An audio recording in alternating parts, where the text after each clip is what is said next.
Okay, screen visible है सबको? Yes ma'am. Yes ma'am.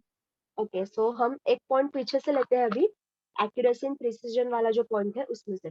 अब पूरी की पूरी थियरी नहीं बताती मैं आपको, उसमें से जो रिलेटेड पॉइंट है जो आपको समझना चाहिए उसके बारे में सिर्फ बात करेंगे, ठीक है?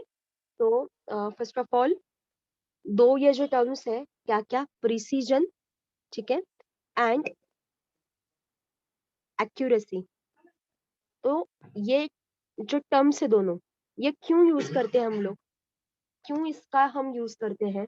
तो एक ही बात होती है इसमें कि एरर एनालिसिस, ठीक है, एरर एनालिसिस जो होता है ना, तो एरर एनालिसिस के लिए ये दो टर्म्स जो होते हैं, प्रिसीजन एंड एक्यूरेसी, वो हेल्पफुल रहते हैं।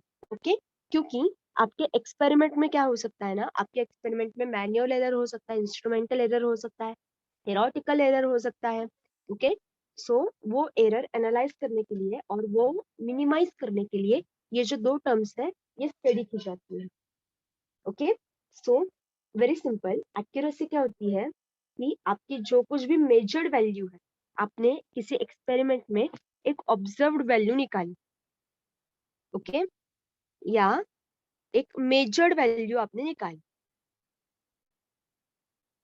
ठीक है, पर आपको थियोरेटिकल स्टडी से ये पता है कि there is some kind of true value. Okay, आपको पता है कि कोई एक ट्रू वैल्यू भी है, या इससे आप थियोरेटिकल वैल्यू कह सकते हैं,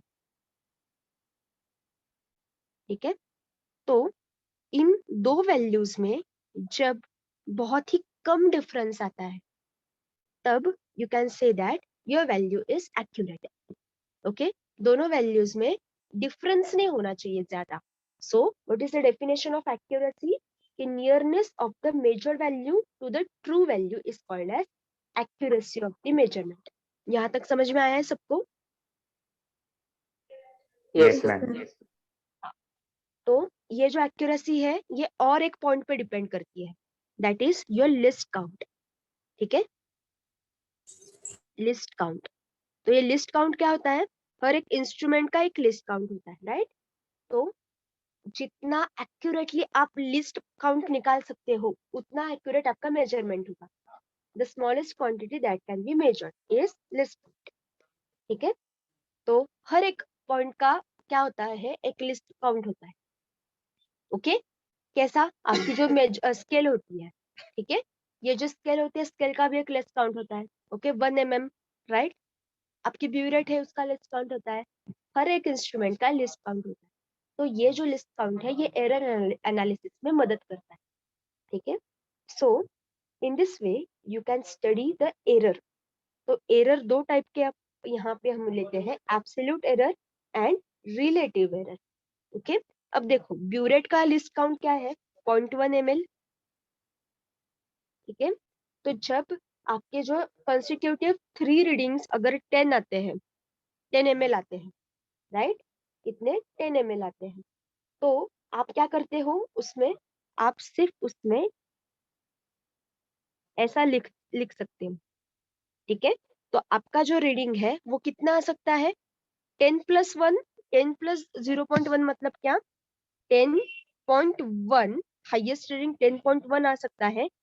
टू लोअर रीडिंग क्या आ सकता है? 10-0.1 मतलब 9.9। Okay, so this is the range. So इस रेंज में आपके सारे कैलकुलेशंस आने चाहिए। So this is error analysis. तो absolute error and relative error. अब एब्सोल्यूट एरर क्या होता है?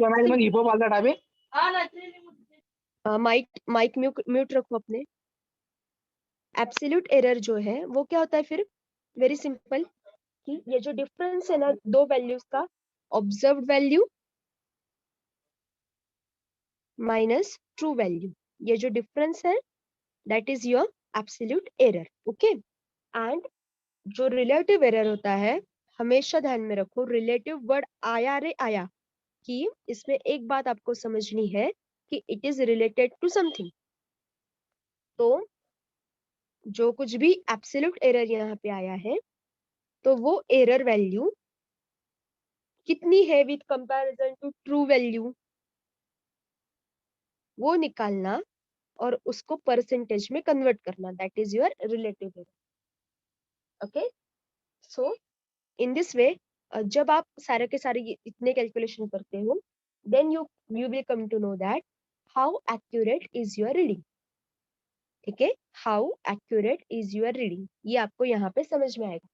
सो that is all about your term accuracy. So again, accuracy is nothing but the nearness to the measured value of the true value. True value आपके measured value के कितने near है, कितनी close है। बहुत दूर है तो समझ लो आपका एक्सपेरिमेंट बिल्कुल भी एक्यूरेट नहीं है। पर अगर 0.1, 0.2 का डिफरेंस आता है, then you can say that my value is accurate. आया समझ में? Yes, yes ma'am, श्रीराम, अब समझ में yes आ गया ma'am, है पूरा? yes ma'am, and now the next term is precision. ठीक है, तो ये भी एरर एनालिसिस के लिए यूज करते हैं। ये दोनों टर्म्स एरर एनालिसिस के लिए होते हैं। सो प्रिसीजन कैसे कैलकुलेट करते हैं, what is the significance of precision, कि actually first of all you should understand that अगर आपका एक्सपेरिमेंट एक्यूरेट है तो आपका एक्सपेरिमेंट प्रिसाइज भी होगा। ये दोनों टर्म्स एक दूसरे से रिलेटेड है। हाईली एक्यूरेट मतलब हाईली प्रिसाइज मतलब highly accurate. Both things are one and the same but definitions are different. Okay, so किसे बोलते हैं हाई प्रिसाइज या प्रिसीजन क्या बोलते हैं, कि जब आप मल्टीपल रीडिंग्स लेते हो। ओके, फॉर एग्जाम्पल मुझे एक लाइन दी गई है, इतनी बड़ी लाइन है। ओके, ये लाइन है और इस लाइन की मुझे लेंथ मेजर करनी है। ओके, तो इसके लिए मैंने वर्नियर कैलिपर यूज कर सकती हूँ मैं, या मैंने अपनी सिंपल स्केल यूज की, या मैंने थ्रेड यूज किया, कुछ भी यूज कर सकती हूँ मैं। और फिर मैंने इसके 10 रीडिंग्स लिए। Okay, and something like that, कि फॉर एग्जांपल 5.4, 5.5, 5.4, 5.3, 5.3, 5.5, 5.6, ऐसे मैंने 10 रीडिंग्स लिए। कितने हो गए? 1 2 3 4 5 6 7 8 9 and 10। Okay, these are the values. तो इसका मुझे क्या करना पड़ेगा, इसका मुझे एवरेज लेना पड़ेगा। फटक से बताओ मुझे क्या एवरेज आया इसका, डिवाइडेड बाय 10 करना पड़ेगा। ये सारे वैल्यूज डिवाइडेड बाय 10, बताओ मुझे क्या एवरेज आया। इसका सबका सम लेना पड़ेगा, सबका सम एंड डिवाइडेड बाय 10। बोलो मुझे क्या आया। कैलकुलेटर से करो, मोबाइल कैलकुलेटर से।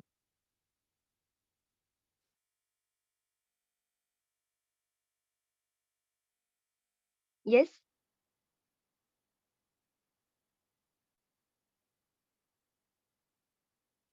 मतलब ये डेमो जब करोगे ना तो प्रिसीजन आपको अपने आप समझ में आ जाएगा और आप भूलोगे नहीं कभी।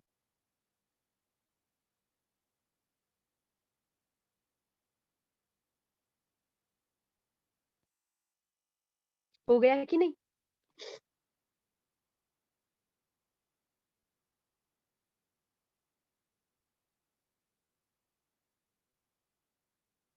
कोई कर रहा है कि नहीं?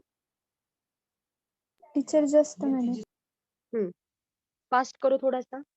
मैम 49.63। ये क्या आया, डिवाइडेड बाय 10 किया क्या? Yes ma'am. ऐसा नहीं आना चाहिए। 5.44। 5.44, हाँ। सो 5.4 हम कंसिडर करते, तो 5.4 इज योर एवरेज वैल्यू। ठीक है, तो यही आपकी हो गई मीन वैल्यू। अब प्रिसीजन की डेफिनेशन क्या है, कैसे प्रिसीजन कैलकुलेट करते हैं, कि ये हर एक जो आपका ऑब्जर्वेशन है ना, तो this is observation number 1 2 3 4। Okay, तो हर एक ऑब्जर्वेशन का आपको क्या करना पड़ेगा, 5.4 से इसको माइनस करना पड़ेगा, ठीक है। 5.4 से हर एक ऑब्जर्वेशन जो है ये आपको क्या करना पड़ेगा, माइनस करना पड़ेगा, ठीक है। सो जब 5.4 से आप फर्स्ट ऑब्जर्वेशन माइनस करते हो तो आ गया 0, सेकेंड जो करते हो तब आ गया 0.1, राइट, अगेन 0, ये भी 0.1 ही आया, पर इसका हम मॉड्यूलस लेते हैं, तो मॉड्यूलस जब लेते हो तो साइन इफेक्ट नहीं करती, ठीक है। सो अगेन 0.1, ये भी 0.1 ही हो गया, ये 0.2 हो गया, ये कितना हो गया, 0.3 0.3 हाँ, ये भी 0 हो गया, यहाँ पे कुछ नहीं है, okay, this one is 0 and this one is again 0.1, okay, so these are the deviation values, okay, these are the deviation values, आया समझ में। सो ये क्या हो गया, हमने हर एक वैल्यू के लिए डेविएशन कैलकुलेट किया, इसे ही हम बोलते हैं एब्सोल्यूट डेविएशन, ठीक है, इसको ही हम बोलते हैं एब्सोल्यूट डेविएशन, जो हमने हर एक वैल्यू के लिए कैलकुलेट किया है। एब्सोल्यूट मतलब इंडिविजुअल, ठीक है। So modulus of observed value minus mean, ठीक है, modulus of observe value minus mean, हर एक माइनस किया आपने, तो एक्चुअली ऐसे ही लिखने की जरूरत नहीं है, मॉड्यूलस है तो it does not matter, observe value से मीन माइनस करो या मीन से ऑब्जर्व वैल्यू माइनस करो, कोई फर्क नहीं पड़ता, क्योंकि वैसे हम मॉड्यूलस ही लेने वाले, but theoretically this is more correct, ठीक है। तो ये हमने यहाँ पे जो आपको दिख रहा है, ये हमने एब्सोल्यूट डेविएशन कैलकुलेट किए। अब समझ में आ गया है एब्सोल्यूट डेविएशन मतलब क्या। हाँ मैम। हाँ, सो डेविएशन मतलब क्या, हम देखो, कभी हमारे घर में जब इलेक्ट्रिसिटी फ्लक्चुएट होती है, देखो लाइट जो होते हैं अपने, वो उनका ब्राइटनेस कम ज्यादा होता है, तो इलेक्ट्रिशियन क्या बोलता है, ये बहुत डेविएट हो रहा है, ऐसा बोलता है ना इलेक्ट्रिशियन। या अपना फॉर एग्जांपल फिजिक्स के एक्सपेरिमेंट में जब आप एमीटर यूज करते हो, वोल्टमीटर यूज करते हो, तो उसका जो एरो होता है, ऐसा कुछ तो उसका एरो होता है, तो वो ऐसे स्टेबल नहीं रहता, तो लैब इंचार्ज क्या बोलता है कि अरे वो स्टेबल नहीं रह पा रहा है, it is deviating. So deviating मतलब क्या, डेविएशन मतलब कुछ तो डिफरेंस दिखाना, डेविएशन मतलब डिफरेंस, ओके। मैथ्स, आप सारे मैथ्स के लोग हो, आपको डेविएशन क्या है ये अच्छे से पता होगा, ठीक है। So this is the meaning of deviation, deviation means actually dictionary meaning is difference, okay. So ये हमने यहाँ पे एब्सोल्यूट डेविएशन निकाला है। अब नेक्स्ट बात आती है, वो होता है relative deviation. So relative deviation कैसे निकालते हैं, ये जितना भी एब्सोल्यूट डेविएशन आया है ना, इन सब का मीन निकालते हैं, मतलब 0 प्लस 0.1 प्लस 0 प्लस 0.1, ऐसे सारे के सारे जब हम इनके मीन निकालते हैं, तब क्या होता है, आपको मीन एब्सोल्यूट डेविएशन मिलता है। So mean absolute deviation upon mean into 100, so mean absolute deviation around 0.1 आएगा यहाँ पे, ठीक है। मीन कितना आया है अपना, ये 5.4 5.4 into 100, ये वैल्यू आप कैलकुलेट करो और बताओ मुझे कितना आया, कैलकुलेटर पे करो।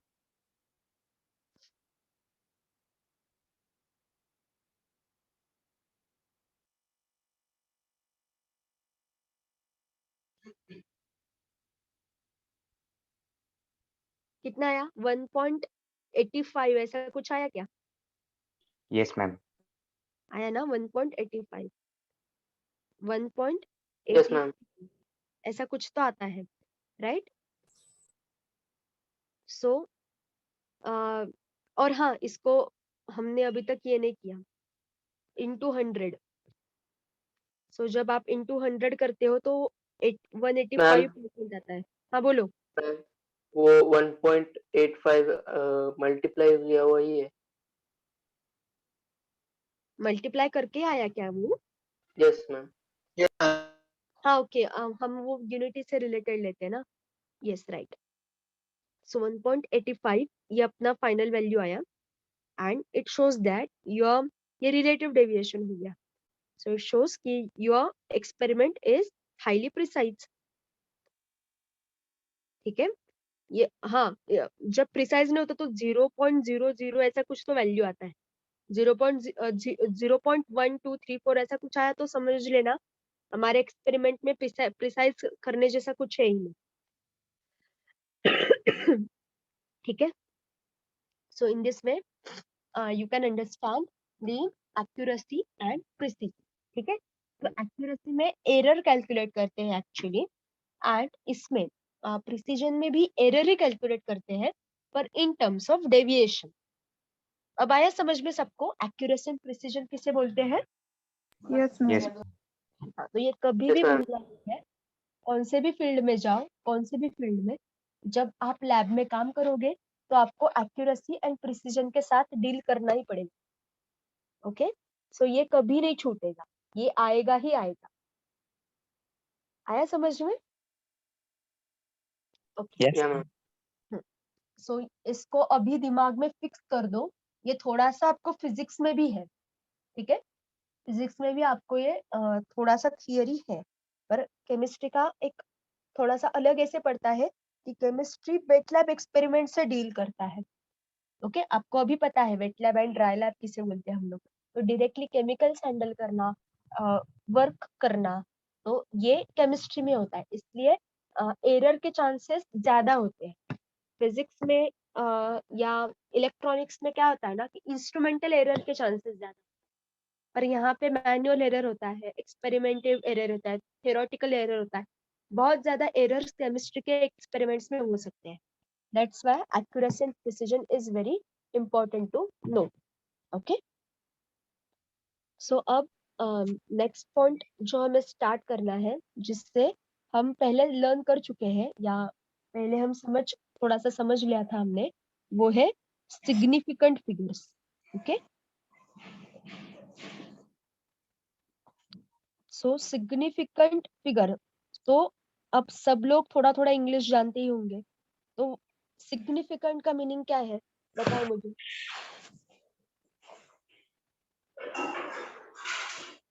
यस, बताओ significance. Precised. Significant meaning in Hindi. Yes, Precised. Precise. Okay, any other answer? Significant meaning in Hindi. Hindi में बताओ, मराठी में बताओ, या इंग्लिश में ही अगर दूसरे वर्ड्स में बोल सकते हो तो वैसे बताओ, कोई बात नहीं।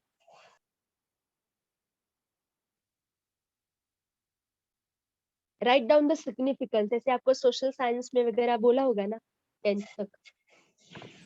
Ma'am highlights okay, highlight. और मेन। हाँ, सो एक्चुअली कंसिडरेबल या important, okay, those things which are important to consider, those things are known as significant figures or significant things, right? So इस बात का सिग्निफिकेंस क्या है, ये न्यूज चैनल वाले भी बोलते रहते हैं ये वर्ड कि क्या सिग्निफिकेंस है इसका। So what does that mean, कि क्या इंपॉर्टेंस है, क्यों कंसिडर करना चाहिए। Okay, so is that really important to consider, तो ये सारा पॉइंट सिग्निफिकेंस में आता है। Okay, same meaning is applicable here, कि सिग्निफिकेंट फिगर्स मतलब क्या, कि एक्चुअली इसका भी एक सिग्निफिकेंस है कि क्यों significant figures are important. Okay, क्या होता है देखो, कि जब आप कोई वैल्यू लिखते हो, ओके, या कोई ऑब्जर्वेशन जब आप नोट करते हो, ठीक है, तो इसमें क्या होता है कि देखो क्या बात है कि जब आपका एक बुक का एग्जाम्पल सबसे पहले मैं आपको बताती हूँ। Okay, consider that this is your reading. Okay, और आपने एकदम लिस्ट काउंट लिख के सारा एकदम अच्छे से लिख दी। ओके, तो यहाँ पे ये 0.1 क्या है, ये 0.1 जो हमने यहाँ पे लिखा है, this is least count, and we have added this to minimize the error. Okay, ये लिस्ट काउंट हो गया, आया समझ में। पर यहाँ पे जो 10.2 लिखा है ना, 10.2 मतलब ये जो ब्रैकेट में 10 + 0.2 है, ओके, So this 2 मतलब this 0.2. ओके, तो ये जो है ना एक्चुअली इस फिगर को बोलते हैं दिस इज अनसर्टन. ओके, इसको बोलते हैं uncertain. This is uncertain figure. क्यों इसे अनसर्टन बोलते हैं? क्योंकि जब आप रीडिंग लोगे तो आप 100% श्योर हो क्या कि हर टाइम आपको 10.2 ही मिलेगा रीडिंग?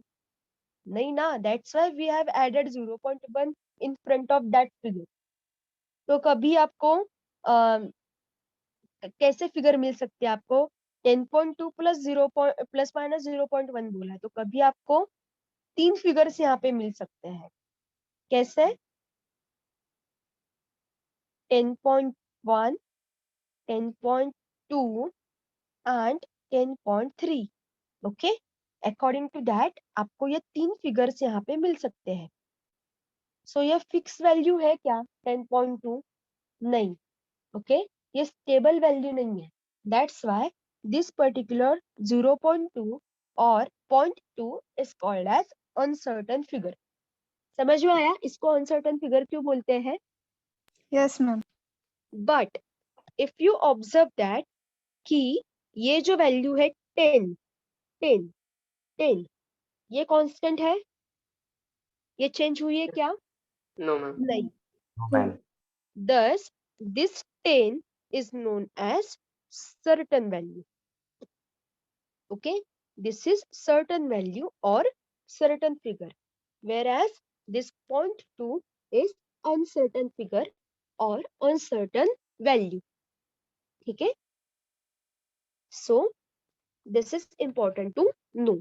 Okay, अब significant figures के पास आते हैं कि जब कोई भी मेजरमेंट आता है, ओके, तो इसमें क्या होता है कि आपको सर्टेनिटी प्लस अनसर्टेनिटी मेजर करनी पड़ती है. ओके, सो यहाँ पे क्या होता है कि हमेशा हम लिस्ट काउंट का मेजरमेंट लेते हैं. ओके, एंड जब आपके certain value plus uncertain value ये करके आपका मेजरमेंट जो आता है इसमें आपको बहुत सारे डिजिट्स मिलते हैं. इसमें से कितने डिजिट्स कंसीडर करने हैं ये आपको सिग्निफिकेंट फिगर्स बताते हैं. ठीक है, so there are some rules for significant figures. किस कौन से फिगर्स सिग्निफिकेंट होते हैं ये हमें यहाँ पे समझना है. अब देखो वो क्या बताते हैं. देयर आर सम रूल्स कि अब हम वन बाय वन वो लिस्ट पढ़ते हैं और समझने की कोशिश करते हैं. You all observe point number 2.3.4, rules for deciding significant figures. So read the first rule. All non-zero digits are significant. Right? So non-zero मतलब उन्होंने वहां पे एक एग्जाम्पल दिया है 127.34. यहाँ पे जीरो है क्या कहीं? बिल्कुल भी नहीं.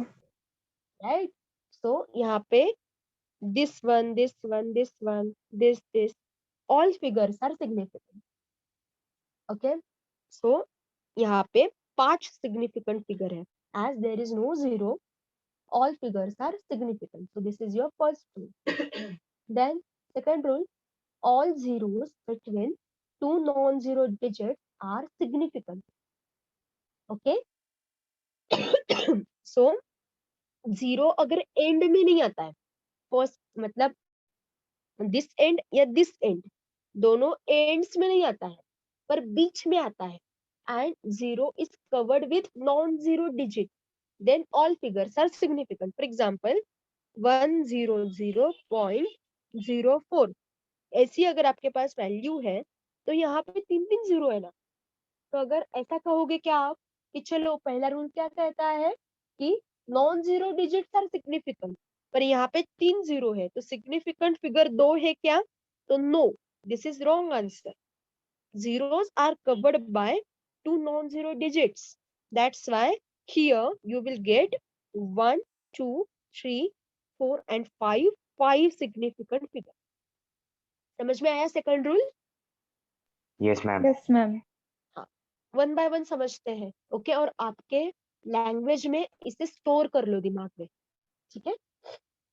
तो देन थर्ड पॉइंट क्या कहता है, थर्ड रूल, कि zeros on the left of the first non-zero digit are not significant. Such a zero indicates the position of the decimal point.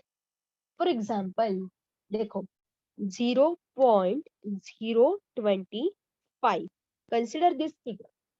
यहाँ पे उन्होंने क्या बोला है कि यहाँ पे एंड में, ओके, कि zeros on the left of the first non-zero digit. First non zero digit कौन सा है यहाँ पे, 2, और उसके लेफ्ट में अगर 0 आते हैं तो they are not at all significant, they indicate just the position of decimal point. तो यहाँ पे significant figure only 2 and 5, this one and this one. So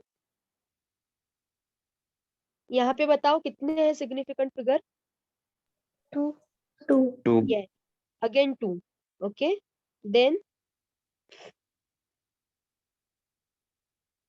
यहाँ पे 4 yes, you got my point, ठीक है।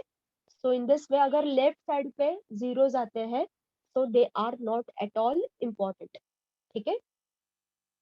then next rule, zeros at the end of a number are significant if they are on the right side of the decimal point, ठीक है। so this point is very important कि अगर right side पे zero आते हैं then they are significant, okay। why this is so, because आपका जो list count होता है ना, तो हम वो डेसिमल पॉइंट के बाद लिखते हैं। फॉर एग्जाम्पल यहाँ पे ऐसा कुछ तो वैल्यू है, ओके, तो यहाँ पे आपको लगेगा कि there is only one significant figure, तो this answer is wrong, there are 3 significant figures because these 2 zeros are at the right side of the non-zero digit, okay। आया समझ में? Yes, ma'am. yes Yes, ma'am ma'am. yes, so that's why this is very important। तो इसको आप बाद में ऐसा भी लिख सकते हो, कैसा,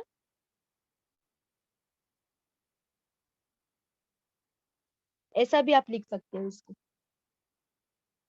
ओके। तो 10⁻² अगर आप लिखते हो तो ये भी समझना चाहिए आपको, और कभी कभी ऐसा समझ में नहीं आता है तो simply convert your figure into decimals, decimals में समझना इजी है, okay. And one more important point, in numbers return is scientific notation all digits are significant. जब साइंटिफिक नोटेशन में लिखते हो ना आप, तो ऑल डिजिट्स आर सिग्निफिकेंट।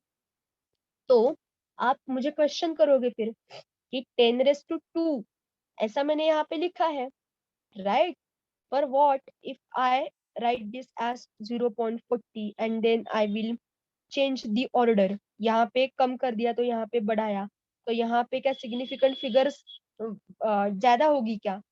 तो साइंटिफिक नोटेशन क्या कहता है कि always your decimal point should be there after one non zero digit, non zero नहीं, कौन से भी डिजिट का ओनली आफ्टर वन डिजिट होना चाहिए, जैसे 2.035, 4.015, ऐसा कुछ, तो मतलब एक ही इसके बाद आना चाहिए, 50.2 ऐसा नहीं होना चाहिए। This is not acceptable in scientific notation, एक ही डिजिट के बाद आना चाहिए, फिर आप कह सकते हो कि in scientific notation all digits are significant. Got this point? yes ma'am Yes. So, in this way, you can calculate your significant figure. Okay. So, it is always acceptable that कि आप जब रिपोर्ट देते हो आपके experiments का, तो all values should be written in significant figures and in the error-free manner, following scientific notation. Okay. तो ऐसे आपको रिपोर्ट करना चाहिए, क्योंकि जब आप बड़े लैब में काम करने गए फॉर एग्जाम्पल, और आपके लैब इंचार्ज ने आपसे रिपोर्ट मंगवाया और आपने ऐसे कुछ भी वैल्यूज लिख दी विदाउट फॉलोइंग साइंटिफिक नोटेशन, तो उसको समझ में आ जाएगा कि आपका बेसिक में बहुत ज्यादा पानी पड़ा है, ठीक है, तो उसको समझ में आ जाएगा. So that's why these are the very basic points, but these points will help you throughout the life. Okay, so always keep all these things in your mind.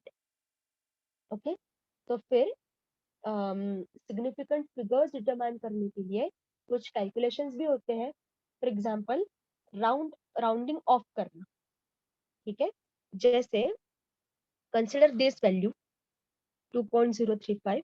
यहाँ पे डायरेक्टली आप 2 कर सकते हो because next digit is 0, after that there is 3, so कुछ मायने ही नहीं रखता ये. ओके, तो डायरेक्टली आप उसको 2 कर सकते हो. अगर यहाँ पे 2.5 होता ना तो हम सोचते कुछ, ठीक है, या अगर 2.8 होता ना तो हम इसको 3 बोल देते.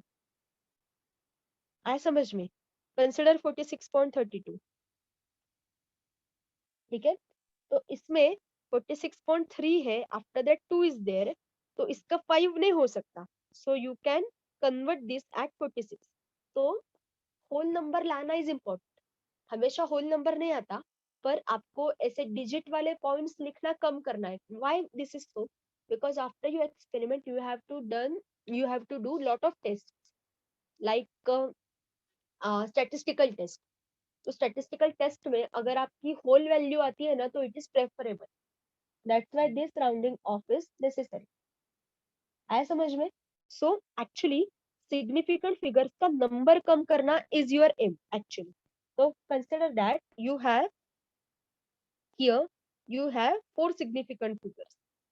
तो आप इसका राउंड ऑफ करके 3 तक ला सकते हो ना, 52.9 कर सकते हो आप इसे. सो सिग्निफिकेंट फिगर का नंबर कम करना इज राउंडिंग ऑफ. आया समझ में? Yes ma'am. हाँ. सो आपको बाकी के तो वो रूल्स पता है ना कि 5 एंड 5 से ज्यादा है तो ऊपर वाली वैल्यू कंसिडर करते हैं, एंड 5 या 5 से नीचे है, 5 के नीचे है तो लोअर वैल्यू कंसिडर करते हैं. ये सबको पता है ना? Is there any doubt with that? Yes, ma'am. No. हाँ. So that is nothing but rounding off. ठीक है.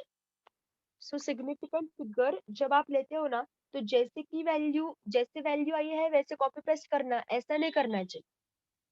ठीक है, तो उसमें आपको देखना चाहिए कि कैसे मैं उसको राउंड ऑफ कर सकता हूँ, एंड ये सारा काम करके फिर आपको रिपोर्ट करना पड़ता है. आपका जो एक्सपेरिमेंट है उसका ऑब्जर्व वैल्यू ऐसे एरर कैलकुलेट करके राउंडिंग ऑफ करके सारा प्रोसेस करके फिर आपको वो रिपोर्ट करना पड़ेगा. ठीक है, चलो. सो हियर राइटिंग वाले जो कुछ भी फॉर्मूले है या कुछ भी टर्म्स है कि कैसे लिखना चाहिए, ये यहाँ पे खत्म होता है. सो किसी को यहाँ तक कोई डाउट है क्या? No, ma'am. गुड. ओके, तो अब थोड़ा सा एक दूसरा टॉपिक, नया टॉपिक हम स्टार्ट कर रहे हैं यहाँ पे. दैट इज परसेंट कंपोजिशन या डिटर्मिनेशन ऑफ मॉलिक्यूलर फॉर्मूला. कि मॉलिक्यूलर फॉर्मूला जो होता है ये कैसे हम डिटरमाइन करते हैं. Why molecular formula is important? Because this formula tells us that how many atoms are there of specific type. Okay, water का molecular formula है H2, तो ये बताता है हमें कि there are 2 hydrogens and 1 oxygen. Okay, so in this way you come to know that there are 2 atoms of hydrogen, 1 atom of oxygen. Consider sulfuric acid. Okay, तो यहाँ पे भी पता चलता है 2 hydrogen, 1 sulphur and 4 oxygens. Okay, so that's why it is very important. और यहाँ पे हमें परसेंट कंपोजिशन भी पता चलता है फिर कि कितना परसेंट कौन सा एलिमेंट ऑक्यूपाई कर रहा है स्पेस. ठीक है, सो इन दिस वे आपको समझ में आता है कि कौन सा कितना मैटर करता है, इतना इम्पोर्टेंस देना चाहिए. और सिंथेटिकली जब आप ये बनाते हो then it is very important.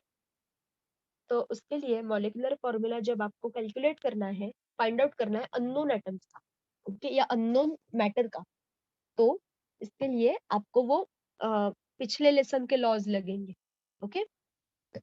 So all compounds are formed by chemical combinations of different elements, ठीक है।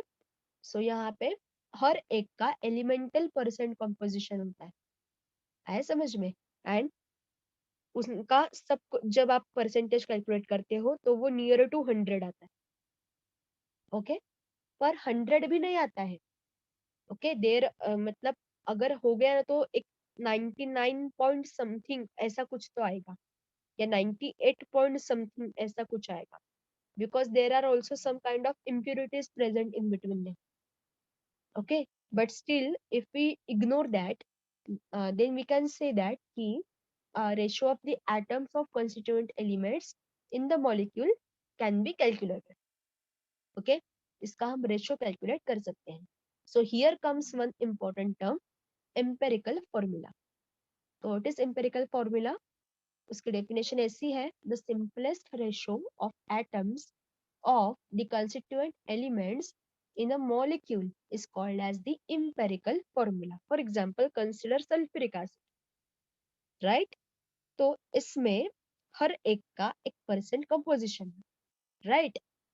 हाइड्रोजन का है, सल्फर का है, ऑक्सीजन का है. तो हाइड्रोजन, सल्फर एंड ऑक्सीजन, ये जो तीन एलिमेंट्स है जो सल्फ्यूरिक एसिड को कॉन्स्टिट्यूट करते हैं, बनाते हैं, तो with respect to each other,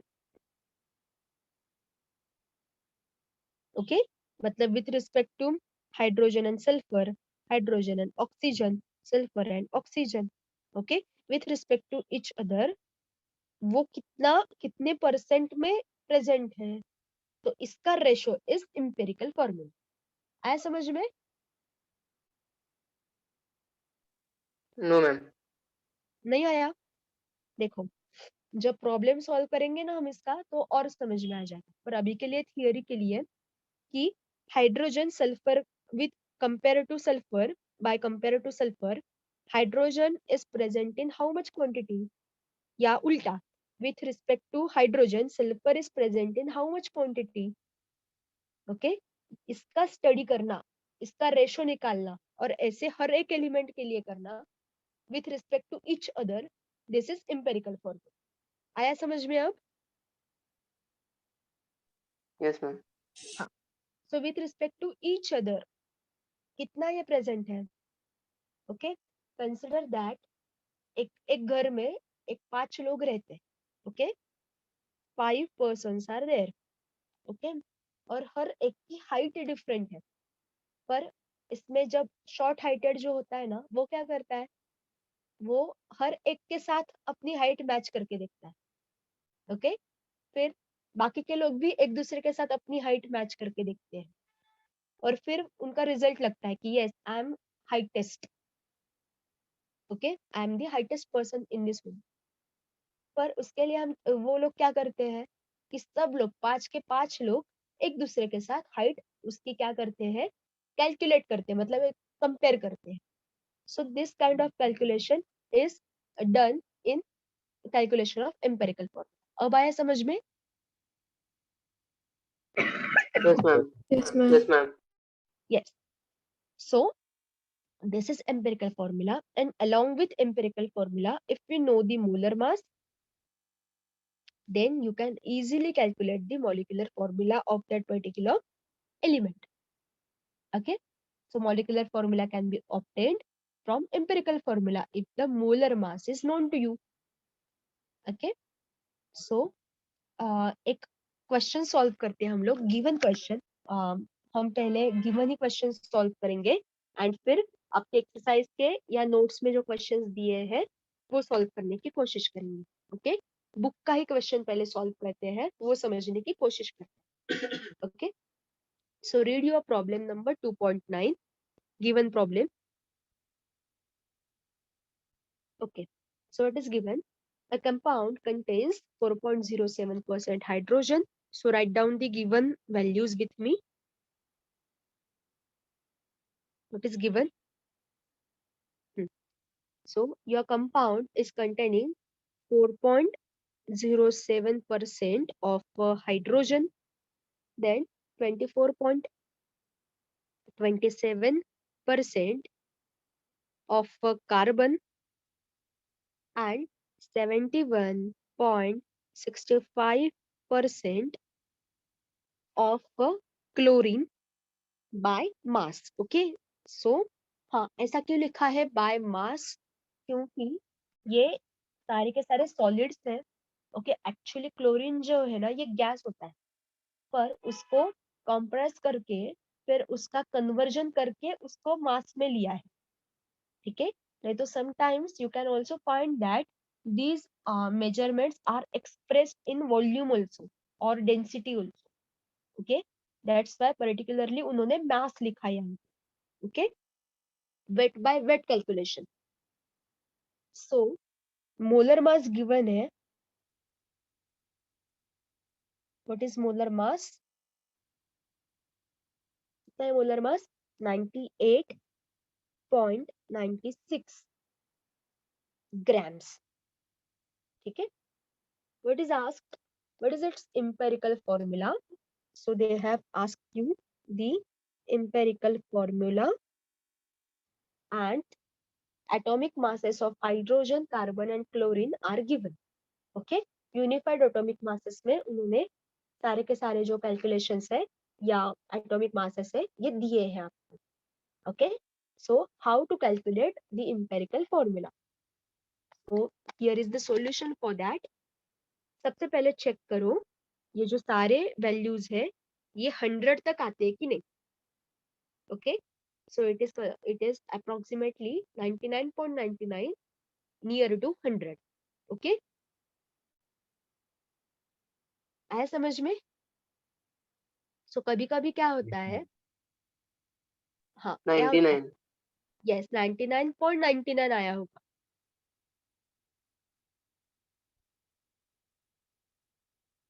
So अगर ये 100 तक नहीं जाते हैं, ओके 100 तक वो नहीं गए फॉर एग्जाम्पल, तो ऑक्सीजन एटम का प्रेजेंस कंसिडर करना पड़ता है. ठीक है, in the dissolve form. Okay, तो ऑक्सीजन का प्रेजेंस कंसिडर करना पड़ता है अगर वो 100 से कम आए तो. पर यहाँ पे वो 100 से मतलब इक्विवेलेंट ही है, तो need not to be consider the presence of oxygen. आया समझ में? यहाँ तक समझ में आया सबको? Step 1. Yes, ma'am. Yes, ma'am. Yes, ma'am. Okay, so अब नेक्स्ट स्टेप पे जाते हैं कि उन्होंने क्या बोला है. देखो कि यहाँ पे सारे के सारे जो वैल्यूज है, मतलब मोलर मास तो ग्राम्स में दिया है, राइट? मोलर मासेस यूनिफाइड मास में दिए हैं. आया समझ में? तो यहाँ पे सारे के सारे जो वैल्यूज है ना, तो ये एक क्या बोलेंगे, एक टर्म में होने चाहिए. ओके, सो यहाँ पे हमें क्या करना पड़ेगा कि ये जो परसेंट कॉम्पोजिशन है ना, यहाँ पे 4.07% हाइड्रोजन, 24.27% कार्बन, देन क्लोरीन, इनका ग्राम्स में कन्वर्जन करना पड़ेगा because we are dealing with the मास.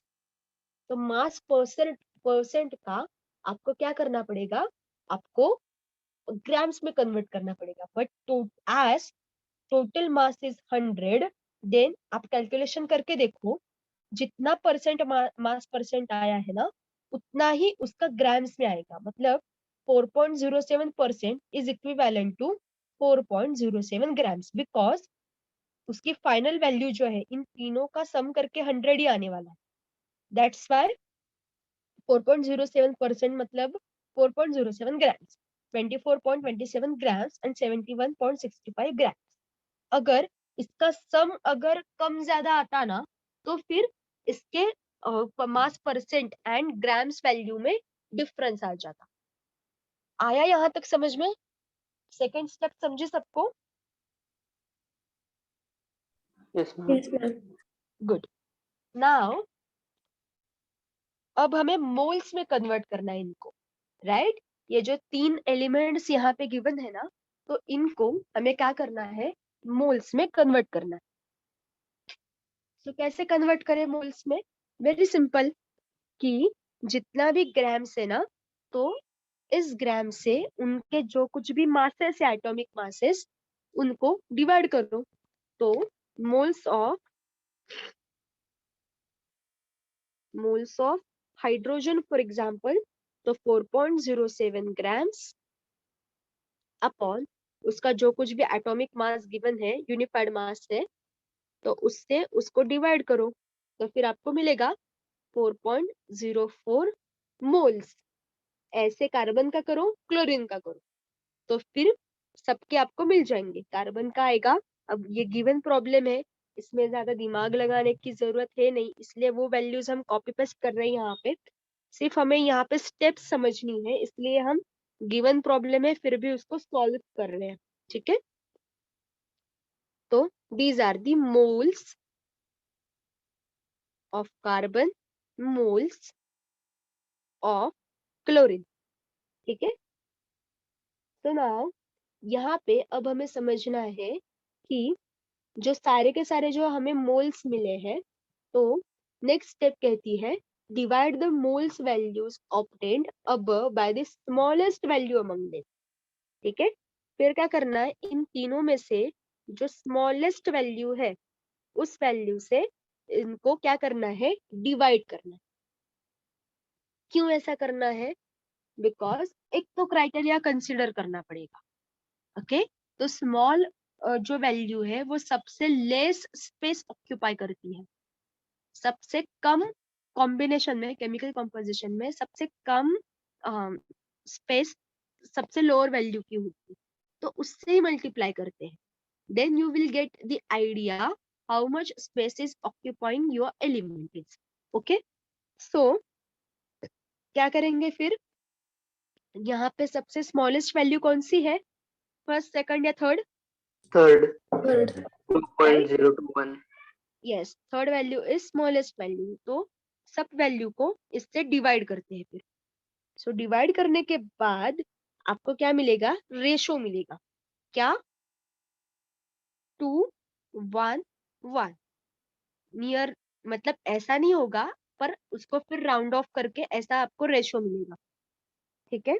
सो फिर H का 2 आ गया, कार्बन का 1 आ गया, क्लोरीन का 1 आ गया। So you can say like this कि hydrogen, carbon and chlorine, they are in the ratio of 2:1:1। यहाँ तक हम लोग आ गए, ठीक है? सो अगर आपको होल नंबर नहीं मिला तो फिर आपको उसको राउंड ऑफ करना पड़ेगा, मल्टीप्लाई करना पड़ेगा सुटेबल कोएफिशिएंट से, एंड फाइनली आपको होल नंबर लाना पड़ेगा। होल नंबर लाना इज इम्पोर्टेंट, बिकॉज रेशो है, पार्ट्स निकालने हैं आपको, तो पार्ट्स आप और पार्ट्स में नहीं निकाल सकते हो, ओके? सो यहाँ तक आपका क्या मिला, आपका एक एम्पिरिकल फॉर्मूला आपके पास आ गया। So how can you write empirical formula by this, tell me. Hydrogen 2 parts में है, कार्बन एक पार्ट में, क्लोरीन एक पार्ट में, तो बताओ मुझे फॉर्मूला कैसे बनाओगे आप इससे? मल्टीप्लाई मैम करेंगे। हाइड्रोजन के लिए हम लोग 2 एटम्स लिखेंगे नीचे बॉटम में, जो रेशियो Okay, आया है वो रेशियो लिखेंगे, right, H2C1 and Cl1। Right? तो इसको जरा अपने जान पहचान का बनाओ ना थोड़ा, ऐसा कंपाउंड है क्या कोई? अगर ऐसा करेंगे तो CH2Cl, ये थोड़ा सा अच्छा लगता है क्या? Yes ma'am. Yes, हाँ, ma'am. तो Yes, ma'am. इंग्लिश में अपना एक ये बन गया, क्या बन गया, अपना एक एम्पिरिकल फॉर्मूला बन गया, पार्ट्स बन गए, मतलब कितने पार्ट्स में कौन प्रेजेंट है ये यहाँ पे हमें पता चला। अब यहाँ से हमें मॉलिक्यूलर फॉर्मूला बनाना, ठीक है?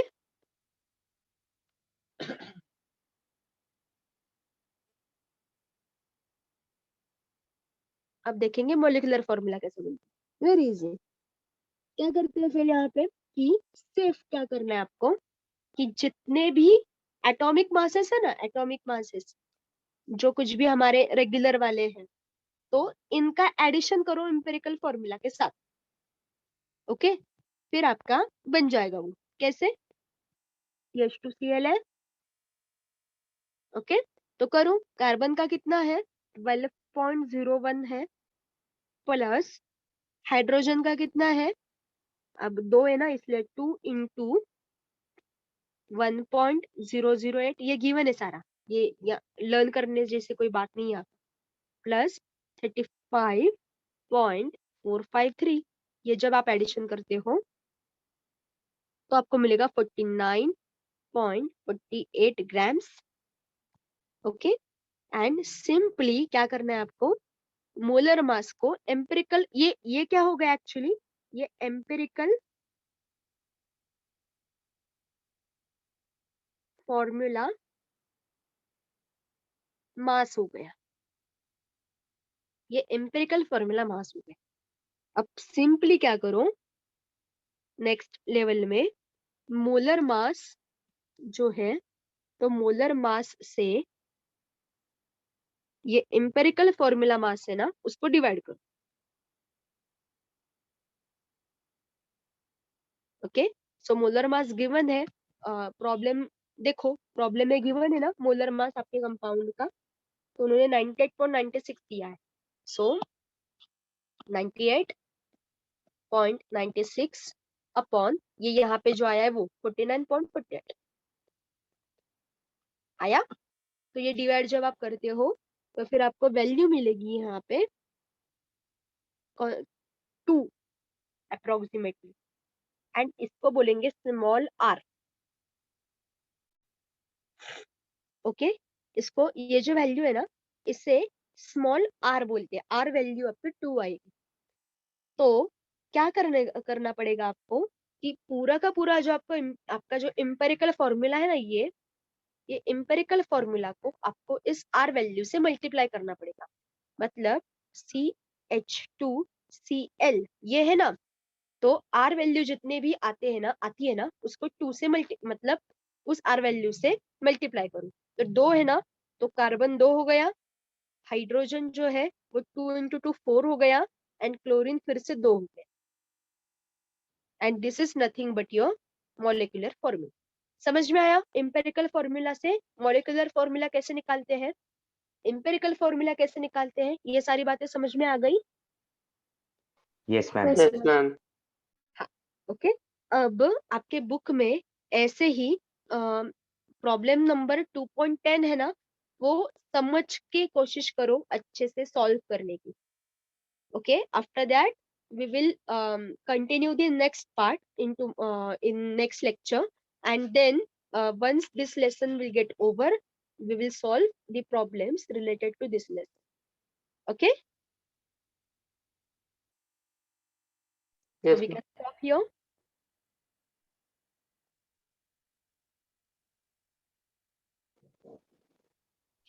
Teacher,